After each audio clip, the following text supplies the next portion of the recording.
Letter 54 by Charles Lamb. Charles Lamb to St. Coleridge, probably April 16 or 17, 1800. I send you in this parcel my play, which I beg you to present in my name, with my respect and love, to Wordsworth and his sister. You blame us for giving your direction to Miss Wesley. The woman has been 10 times after us about it, and we gave it her at last, under the idea that no further harm would ensue, but she would once write to you, and you would bite your lips and forget to answer it, and so it would end. You read us a dismal homily upon realities. We know, quite as well as you do, what are shadows and what are realities. You, for instance, when you are over your fourth or fifth jorum, chirping about old school occurrences, are the best of realities. Shadows are cold, thin things that have no warmth or grasp in them. Miss Wesley and her friend, and a tribe of authoresses that come after you here daily, and in defect of you, hive and cluster upon us, are the shadows. You encouraged that Mopsy, Miss Wesley, to dance after you, in the hope of having her nonsense put into a nonsensical anthology. We have pretty well shaken her off by that simple expedient of referring her to you, but there are more burrs in the wind. I came home t'other day from business, hungry as a hunter, to dinner, with nothing, I am sure, of the author but hunger about me, and whom found I closeted with Mary but a friend of this Miss Wesley, one Miss Benge or Benjy. I don't know how she spells her name. I just came in time enough, I believe, luckily to prevent them from exchanging vows of eternal friendship. It seems she is one of your authoresses that you first foster and then upbraid us with. But I forgive you. The rogue has given me potions to make me love him. Well, go she would not, nor step a step over our threshold, till we had promised to come and drink tea with her next night. I had never seen her before, and could not tell who the devil it was that was so familiar. We went, however, not to be impolite. Her lodgings are up 2 pairs of stairs in East Street. Tea and coffee and macaroons, a kind of cake I much love. We sat down. Presently Miss Benge broke the silence, by declaring herself quite of a different opinion from Disraeli, who supposes the differences of human intellect to be the mere effect of organization. She begged to know my opinion. I attempted to carry it off with a pun upon organ, but that went off very flat. She immediately conceived a very low opinion of my metaphysics, and, turning round to Mary, put some question to her in French, possibly having heard that neither Mary nor I understood French. The explanation that took place occasioned some embarrassment and much wondering. She then fell into an insulting conversation about the comparative genius and merits of all modern languages, and concluded with asserting that the Saxon was esteemed the purest dialect in Germany. From thence she passed into the subject of poetry, where I, who had hitherto sat mute and a hearer only, humbly hoped I might now put in a word to some advantage, seeing that it was my own trade in a manner. But I was stopped by a round assertion that no good poetry had appeared since Dr. Johnson's time.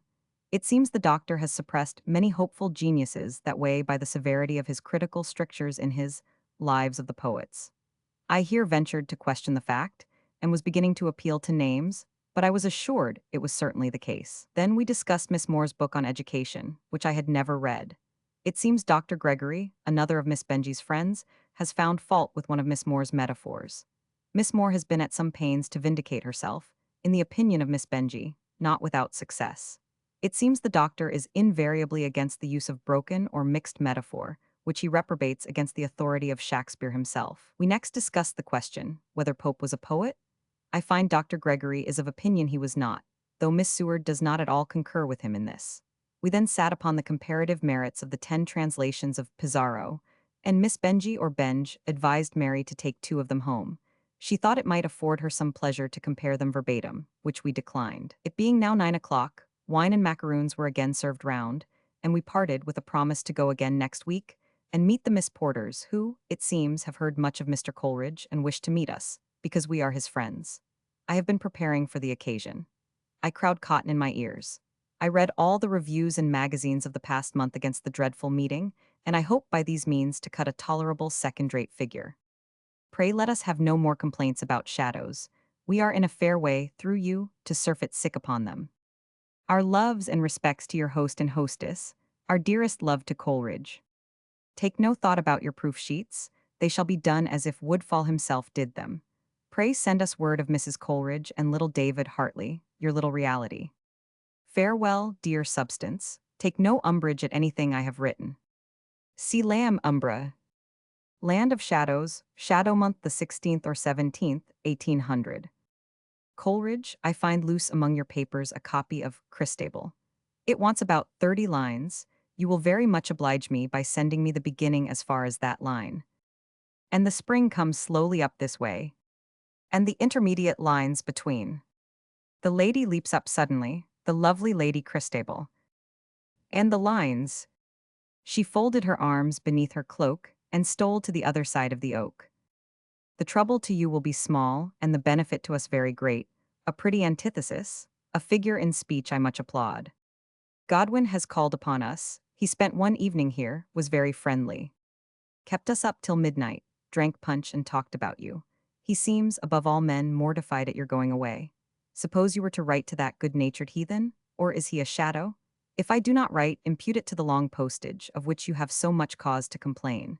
I have scribbled over a queer letter, as I find by perusal, but it means no mischief. I am, and will be, yours ever in sober sadness. Write your German as plain as sunshine, for that must correct itself.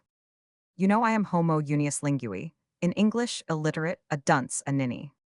Having left Lamb, Coleridge went to Grasmere, where he stayed at Dove Cottage with Wordsworth and finished his translation, which was ready for the printer on April 22.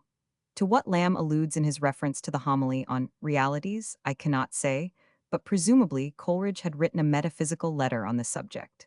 Lamb returns to the matter at the end of the first part of his reply.